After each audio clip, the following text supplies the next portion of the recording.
a satellite.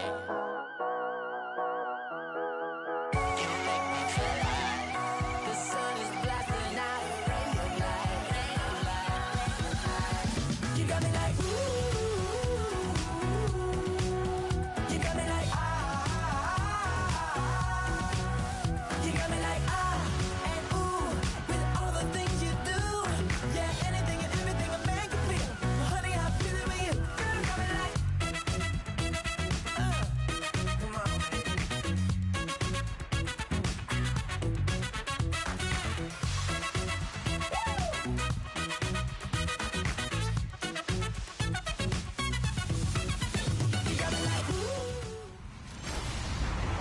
Hello, everybody. I'm Larry Ridley.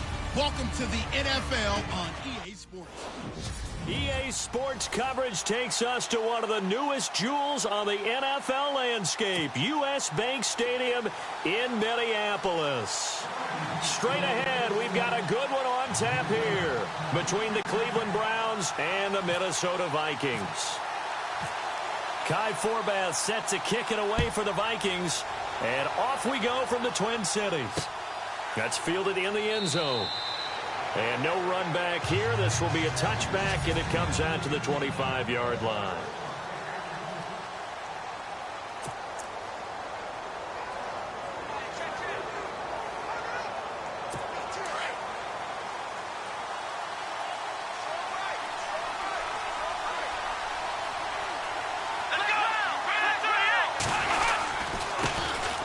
Now a first carry for Isaiah Crowell. And he will lose yardage here back at the 23-yard line.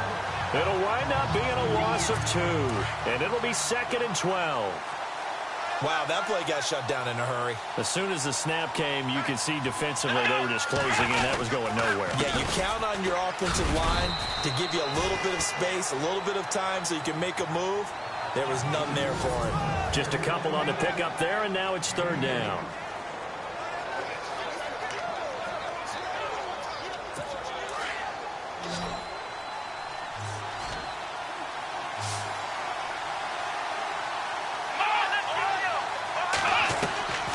From the shotgun, it's Kaiser. And some room to roam now. Oh, Kaiser hit, and he lost the football. And this belongs to the Vikings.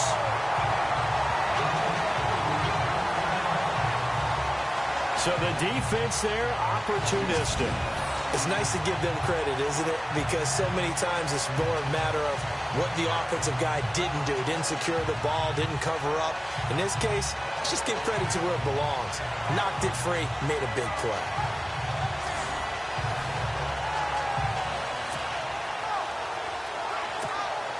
And a great spot to start this drive from here.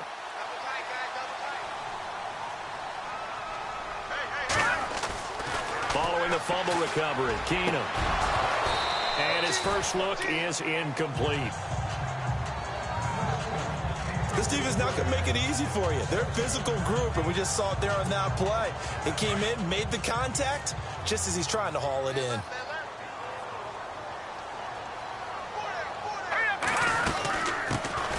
Now a first carry for Latavius Murray. And he's going to get this one down to the 30.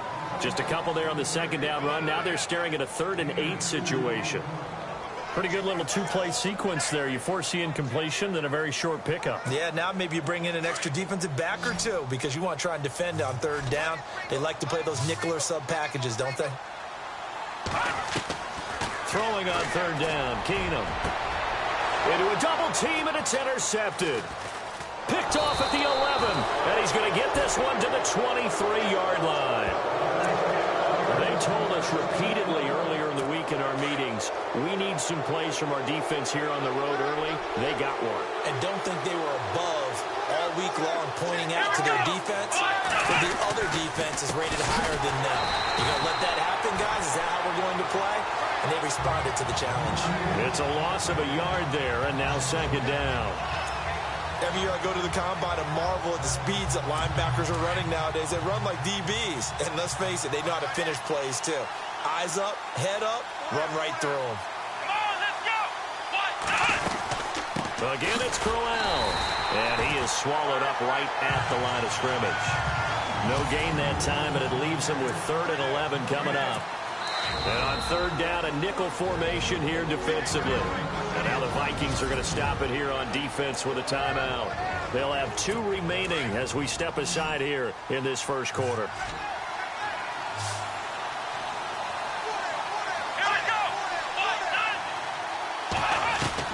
On 3rd down, Kaiser going up top. And he couldn't hang on to it through the contact. Incomplete. As my dad used to tell me all the time, when you're getting ready to play a big-time game, especially when you have one going into a dome setting, better strap it up tight because that crowd can really affect things. Especially on 3rd downs like the one we just saw there with the incompletion. The 8th-year man from Tennessee, this is Britton Colquitt on to punt. Marcus Sherrill's back deep for Minnesota.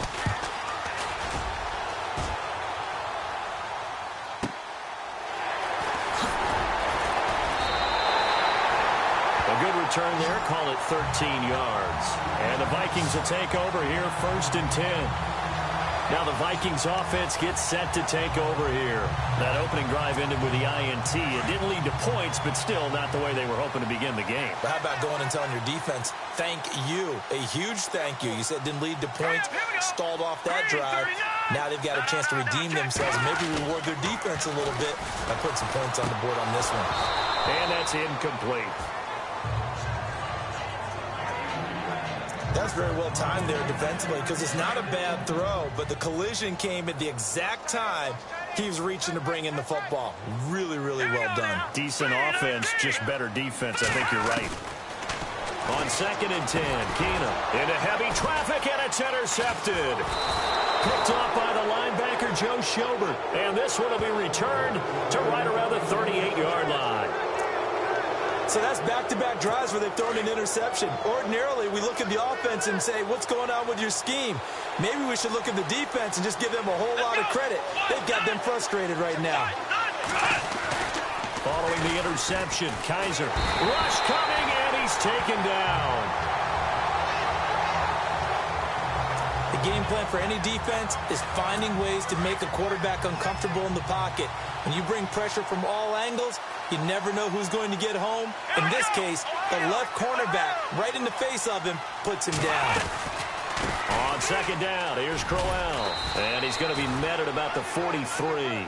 Call it a 3-yard gain, but they'll be forced into a 3rd and 15 coming up. We haven't seen much from him running the football here in this first quarter. No, you're right about that. We haven't seen much of him at all so far. They've stacked him up pretty well, but when you're trying to run the football, sometimes you got to play the long game. Keep handing it to him, and some of those runs that aren't working now, they turn into 6-7. Blitz coming, and down he goes. Daniil Hunter in there to get him for a loss of 9, and that'll lead to 4th down. I remember when I was a kid and all I wanted was a nickel so I could get that soda down at the fountain. And guess what? The nickel came into play well. 5 defensive backs, they covered well, allowed for the sacks. Sodas were a nickel when you were a kid? No, I just needed the extra nickel so I could pay the proper price. Okay, how much were they? A dime? What were they?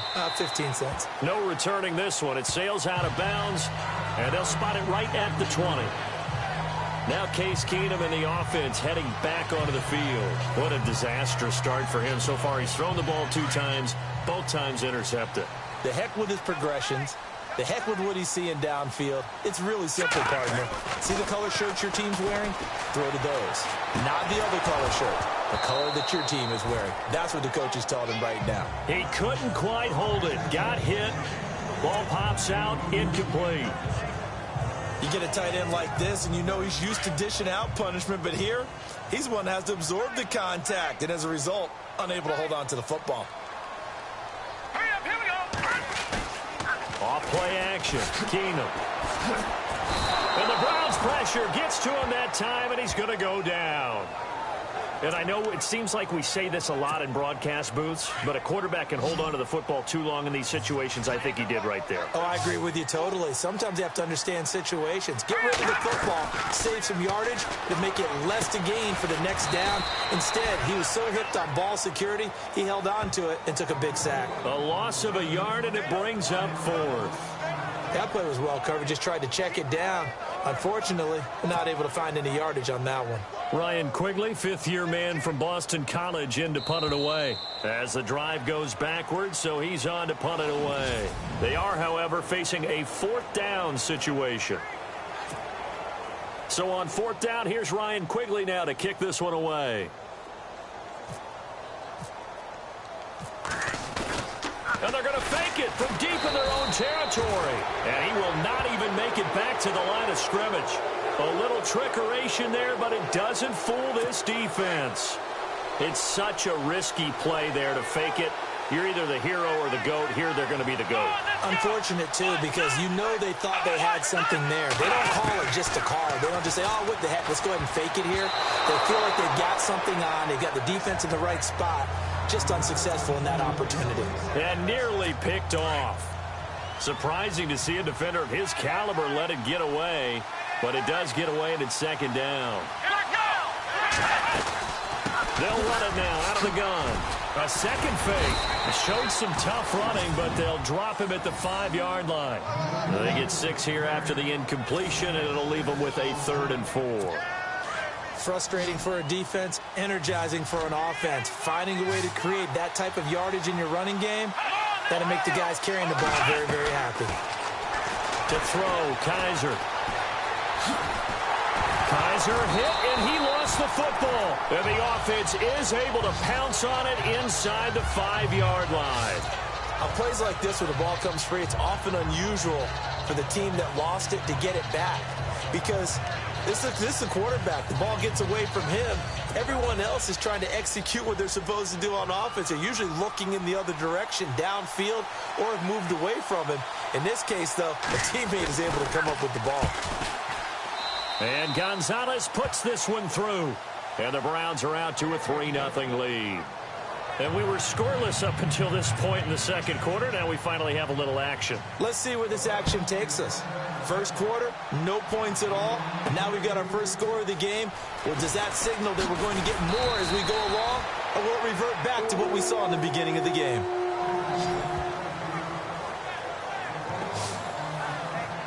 And now we move our focus to Stephon Diggs. Hasn't had his best day to this point here in the second quarter. They're losing. You got to think, though, that also means that maybe the defense doing a good job on him. There's two sides to that coin.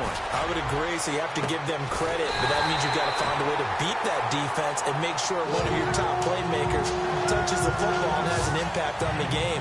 Change formations, change where he lines up, put him in motion. Anything possible to shake him free. Maybe that greater impact comes here on this drive. On first down, Keenum. And it pops free. The collision there jarred the ball loose and brings up second down. Well, you know, we're in December, so I feel incumbent upon me to ask you about the MVP race and where you sit right now. Wentz, Brady, somebody else? What are you thinking? You remember early in the season how strongly I felt about Alex Smith. But with the way the Chiefs have played lately, losing all these games in a row, he no longer is a viable candidate. So you're exactly right. Carson Wentz in Philadelphia, he's got to be one of the prime guys that you're looking at, powered them to 10 wins already. How about Tom Brady? His excellence is so, how would you say it? Every year you know he's going to be great. It almost works against him. Almost unfair for him. But boy, he's having a monster year. But if we don't have this conversation and include Russell Wilson in Seattle, we're missing the boat. Because without Russell Wilson doing what he's doing up there, Seattle is not in contention for a division title. So it could be an interesting last few weeks here in a race to the finish line between those three guys. Certainly is going to be.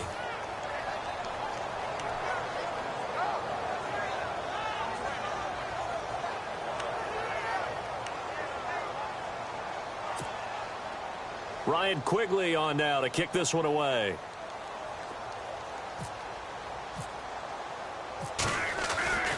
He'll try and throw for it here. And this is incomplete. A huge gamble, and it does not pay off. They fake the punt. It doesn't work out. Anytime a fake doesn't work, we usually focus our attention on the guys that were unsuccessful. But how about the defensive guys? They have to plan all week. They have to prepare all week. Special teams, it looked like they were educated for that one. Educated on their toes and getting a big stop. A first down carry now for Crowell.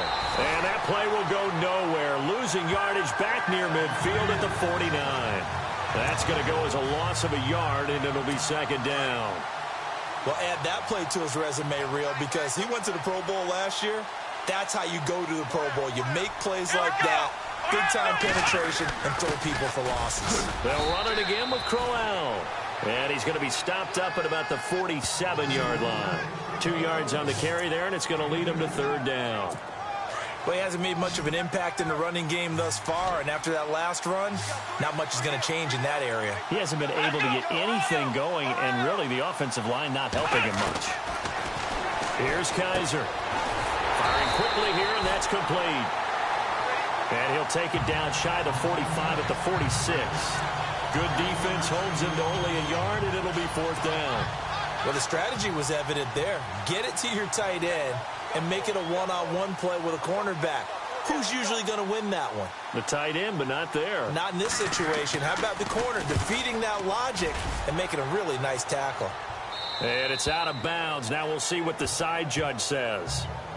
He says out at the 8-yard line.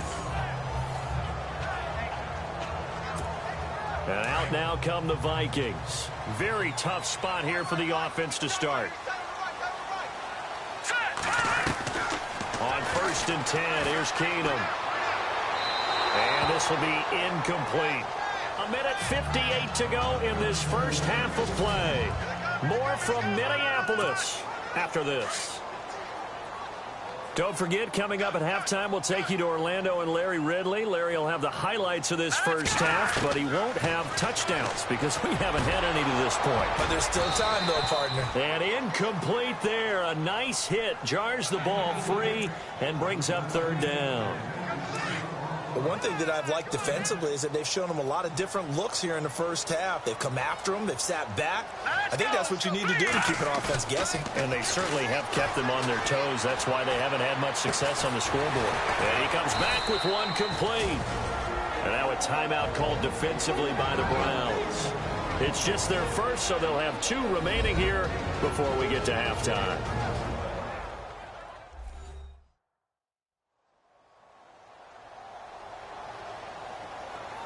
All right, so the timeout over and all 11 men back out onto the field for the defense.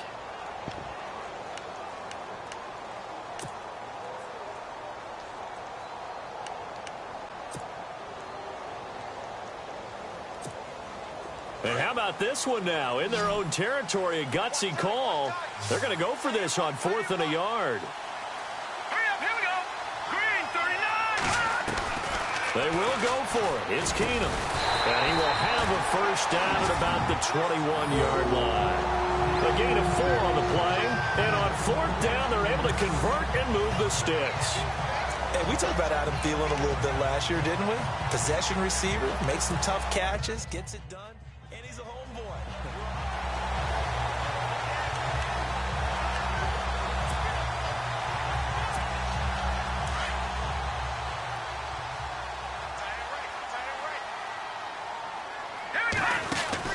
On 1st down, Keenum.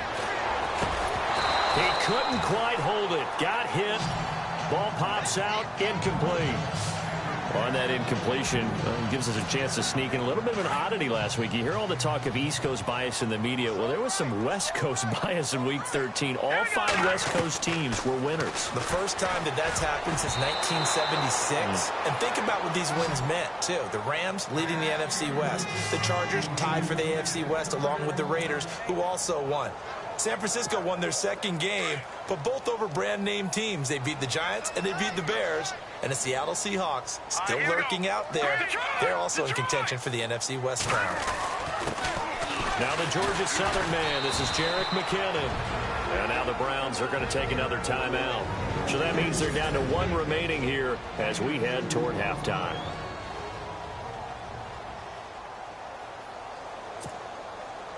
Here's Ryan Quigley now. Jabril Peppers is deep for Cleveland.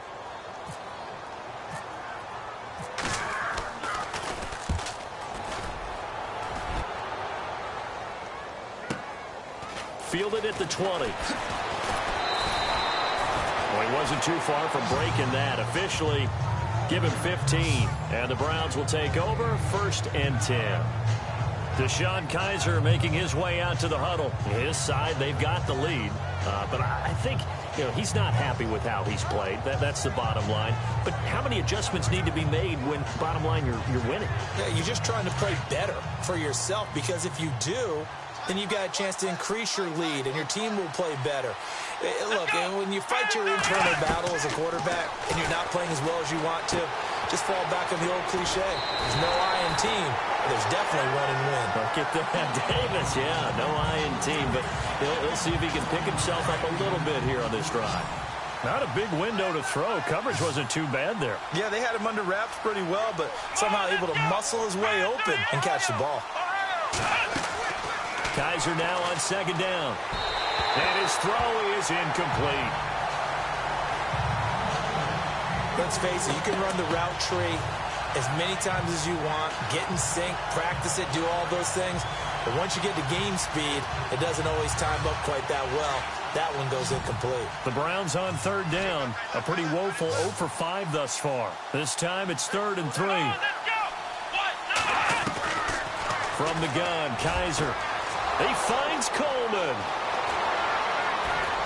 And he'll get this one down near the 20-yard line. A big gain of 38 there on third down. There will always be a place for methodically marching the ball downfield. But when you can pick it up in big chunks and strike like that, have explosive plays, that's often the difference in winning and losing. Those types of plays that can knock a defense off balance, that'll drop.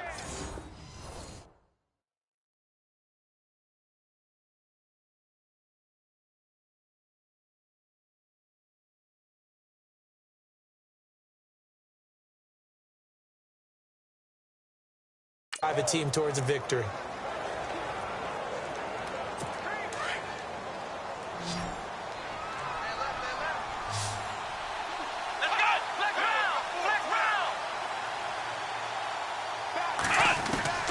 Kaiser now to throw on first down. And he'll be out of bounds, taking it just shy of the 10 at the 11 or the 12. Give him 9 there on the first down completion. And play is stopped here. Timeout. It's the defense calling the timeout here. And with halftime on the horizon, they'll be out of timeouts from here forward.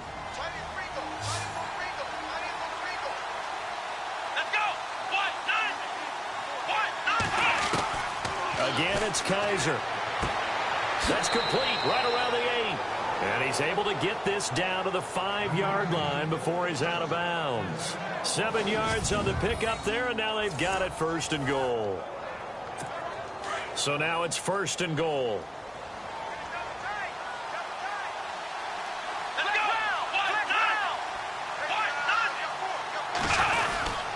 They'll try and run for it with Crowell. And he takes this one in for a Brown score. Isaiah Crowell as the first half is winding down. And the Browns add on to their lead. And that'll give them a 2-score lead here, but I'm looking ahead. They just want to hold it for the final moments here in the second quarter. They don't want to give up anything on the other side. No, not at all, because if they don't, it almost had the feel of an imposing their will score. And right now, they want to make sure they keep that and carry it into the second half. That time, a 6-play drive. And it's capped off by an Isaiah Crowell touchdown run. To return, here comes Marcus Sherrills. And he'll take it a yard or so past the 20, call it the 21-yard line.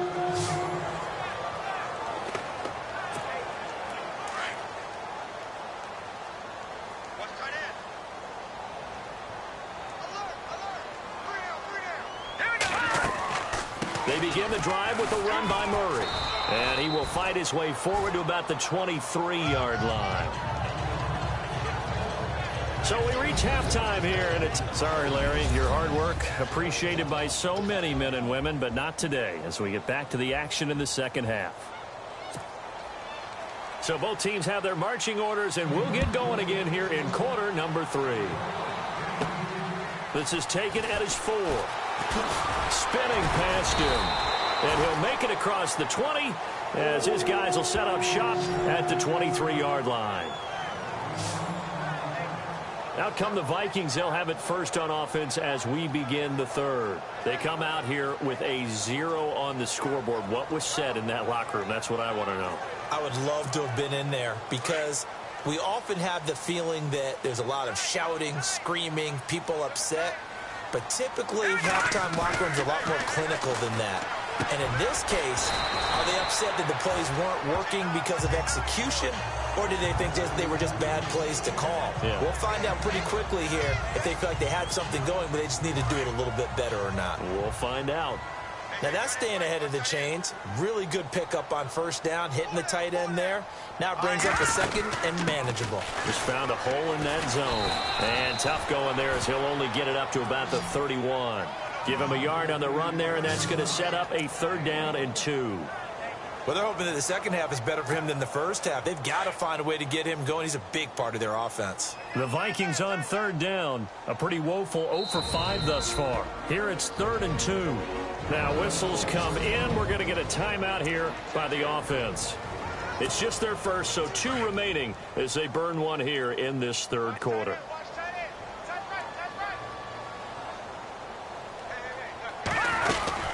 They'll run here. It's Murray. And not going to be able to push this forward. He runs into a wall right at the line of scrimmage. Call it no gain there, and it leads to a 4th down. I know any coach would take 2nd and 3 all day. You think you're in pretty good shape. Instead, after 2 runs, though, they're at 4th and 1. Didn't pick it up. Back-to-back 1 yard. And they're going to try this again. It's another fake. And this is incomplete. A huge gamble, and it does not pay off. They fake the punt. It doesn't work out. Well, not only did they try to fake it, they put the ball in the arm of their punter, and it didn't work out. Not the quarterback. No. The punter. Oh, yeah. Yeah, risky. And it's so funny because when it works, genius. When it doesn't work, not so smart. Not so genius. In this case, not so genius, but I do admire that he went for it. And they'll start this drive with very good field position. Let's go. Now a handoff to Crowell. And able to push his way forward here for a good little gain. 5 yards on the carry. Good pickup on first down.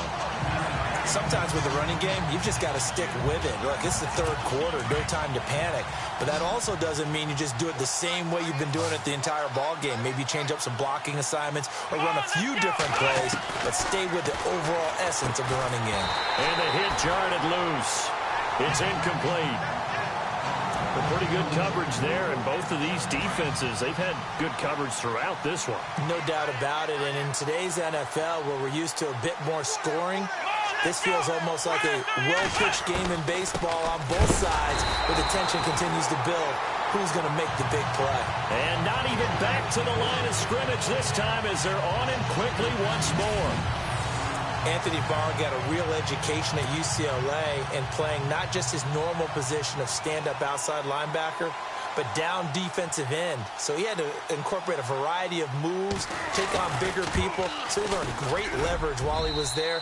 That really helps him when he's trying to stop people running the ball. Born in South Bend, Indiana. Thought about going back to go to Notre Dame, but you're right. Great career at UCLA and now a great career in the NFL. So put another 3 on the board, and all things considered, a good opening drive here to begin the 3rd quarter. It sure was. I think as a head coach, you're happy to come out and put a little drive together, take the 3 points, and build on your lead.